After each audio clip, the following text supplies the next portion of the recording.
Ito, may natakot ako sa panaginip. Ito kasi, natakot tuloy ako. Ito kasi, may kwento ko sa pakinggan na to.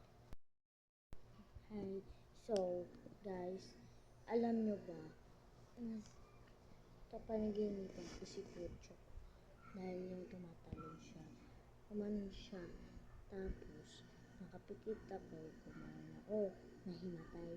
Tapos, nagkaroon ako ng third eye, guys.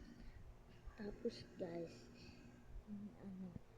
may daw siya, parang pinatay niya na ako. Natakot tuloy ako. Kasi sila mami and paprap, nasa birthday niya.